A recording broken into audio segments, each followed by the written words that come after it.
Kia ora te whānau i hukaraiti. Now we come to part 2 of the Gospel for Sunday the 29th of October. I've divided this into 2 parts, and the second part relates to the second part of the lectionary reading. It's Matthew 22 verses 41 through to 46. Now, while the Pharisees were gathered together, Jesus asked them this question: "What do you think of the Messiah? Whose son is he?" They said to him, "The son of David." He said to them, "How is it then that David by the Spirit calls him Lord, saying, 'The Lord said to my Lord, sit at my right hand until I put your enemies under your feet'? If David calls him Lord, how can he be his son?" No one was able to give him an answer, nor from that day did anyone dare to ask him any more questions. Before we dive into what Jesus does and why he asks this question, I want to have a look at the source of the quotation that Jesus uses. It's Psalm 110. It's a short psalm, only 7 verses, but it's the most quoted psalm in the New Testament. And it's regarded as a messianic psalm. It's one that predicts the advent of the Messiah, that great coming deliverer and king, one who comes ultimately from the line of David. And Jesus gives this passage divine authority. He said, David's speaking by the Spirit. Now here's the thing, there is no argument. Nobody says, "Oh, no, you can't take that as Holy Writ." Everybody agrees. They all agree that this is God speaking through David. Now, the problem we have, or the problem I have, you may not share this, is that English and Greek tend to muddy the meaning. We have all these lords, and there's not enough differentiation between which words being used. But it's when we actually go back to the original, when we go back to the Hebrew, that it becomes clearer.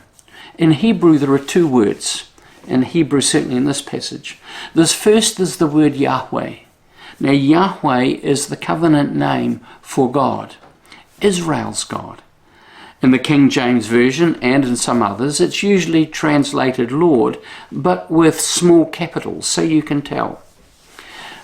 By many devout Jews, Yahweh is regarded as such a holy name that they dare not utter it.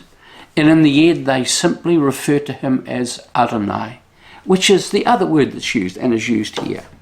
And that the second word, Adonai, simply means Lord.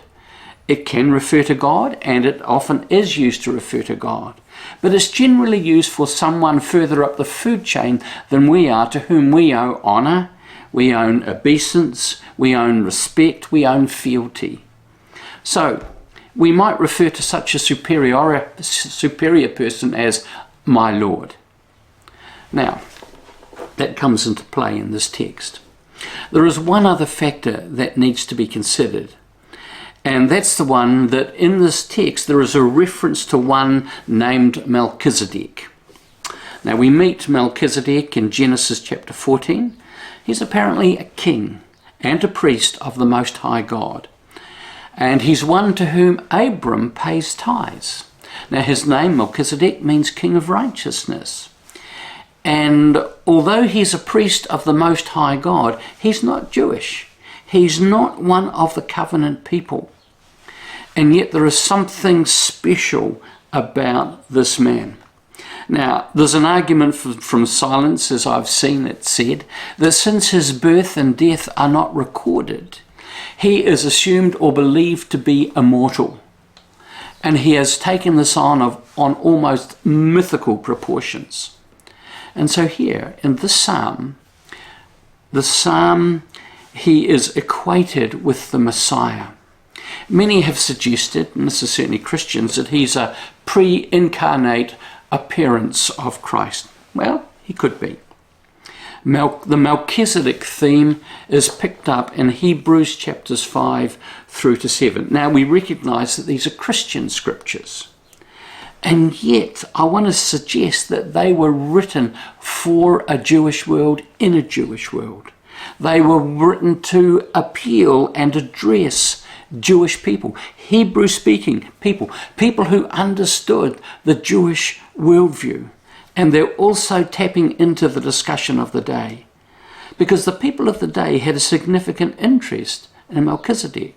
He appears in writings of the day by some of the scholars of the day, and he appears in the Dead Sea Scrolls and in the writings of the Qumran community. That Abram gave tithes to him. Abram was coming back from beating 4 other kings. He goes past Salem, which became Jerusalem, and the king comes out. Melchizedek comes out and gives Abram and his troops bread and wine. And Abraham gives him 10% of all he has. He pays a tithe. Now here's the thing, as is pointed out in Hebrews, that a tithe is paid by a lesser to a greater. And the argument is that the genes, of course, of the Levitical priesthood are within Abraham. And Abram as he now is. So he's acknowledging one even greater than the Jewish law that is yet to be enacted. Melchizedek's priesthood is an eternal one. It's not one that gets rolled over with every high priest and with the birth and death of every priest. This is an eternal one. So, it's a short psalm, and it's worth spending some time in. But what I'm going to do, I'm going to read it. It's only 7 verses. But what I'm going to do is that where the word Lord is put in place for the Hebrew title Yahweh, I'm going to read Yahweh. And I'm going to leave the Adonai simply as Lord. So you'll be able to see that how the thing plays out. Now it starts off in the Hebrew, it's of David, it's a psalm. And it's important to remember who is speaking. This is David speaking. This is the David who is king, Israel's second king, the David whom all look back to as the founder of a dynasty that will continue forever. Yahweh said to my Lord, sit at my right hand until I make your enemies your footstool. Yahweh sends out from Zion your mighty scepter. Rule in the midst of your foes. Your people will offer themselves willingly on the day you lead your forces on the holy mountains. From the womb of the morning like dew, your youth will come to you. Yahweh has sworn and will not change his mind. You are a priest forever, according to the order of Melchizedek. The Lord is at your right hand. Now, I just want to make a bit of a comment before we go any further, is that I want to suggest that the Lord here, it is Adonai, but it can only be referring to Yahweh. And I want to suggest that the reason for that may simply be is that the Lord is now at your right hand, talking of this being that he's talking about, the my Lord, saying that the Lord, Yahweh, is in a sense taking a lesser place, taking a place of a position to serve. Let's read it again. The Lord is at your right hand. He will shatter kings on the day of his wrath.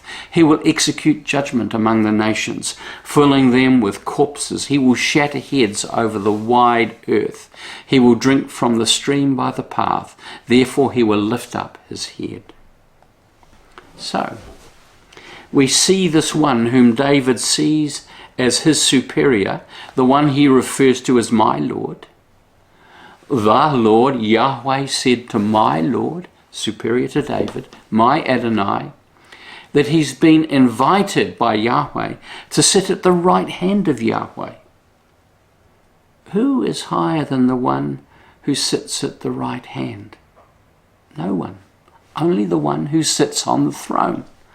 This messianic figure is elevated as high as is possible.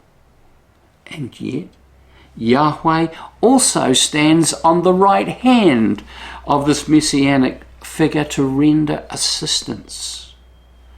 So who is this one that David refers to as my Lord? Who is this one that Yahweh has made these declarations about, sitting at God's right hand and God standing at his right hand, being an eternal priest after the pattern of Melchizedek? This can only be the promised Messiah. Universally, I think anyway, acknowledged by the Jewish people, yet portrayed here as one of extraordinary authority, power, and honour. So, with all that as background, let's come back to what Jesus does. Now, Jesus has been batting off these religious leaders all day. They've been playing turns about, tag team, trying to catch him out and questioning him. And I just have this sort of kind of imagining that he might put it like this. Look boys, you've been putting questions to me all day. So while I've got you here, I've got one for you. And I'm giving this a thought to it, but I'd be really interested to hear your answer. So then he goes on, what do you think of the Messiah? Whose son is he? They said to him, the son of David. He said to them, how is it then that David by the Spirit calls him Lord, saying, the Lord, Yahweh, said to my Lord, sit at my right hand until I put your enemies under your feet? If David thus calls him Lord, how can he be his son? No one was able to give him an answer, nor from that day did anyone dare ask him any more questions. Wow. Why? That's my question. Why was it enough to stop them? I'm going to suggest just a couple of possibilities that occur to me. And the first one is it may have simply, finally, they've come to the conclusion that in trying to catch out Jesus, they have bitten off more than they can chew. That Jesus' scholarship, his understanding, his wisdom was of such a profound level. They knew that they were always going to come off second best. There's no point after this going any further. But the second thing I wonder is that I wonder with some of them if there was a wondering that they could have got this wrong. That not only had they underestimated Jesus, but that in fact he might claim, he might be who he's giving every appearance of being. Here's the thing, they didn't have to investigate far to discover that this Jesus had the capacity to forgive sins. Because when he did, the paralyzed walk, people who were born blind were able to see. He was able to set free people who were bound by demons, held by chains all their lives, so that they were made clean, made whole and in their right minds. He was able to make epileptics be healed, so that they were no longer throwing themselves on the ground or in fires. He was able to touch those and heal those who were deaf and dumb, so that they could hear and speak. He was able to heal those afflicted with all kinds of diseases, and they healed people with leprosy and bleeding disorders. And he raises the dead. It's pretty dramatic. What more do you need?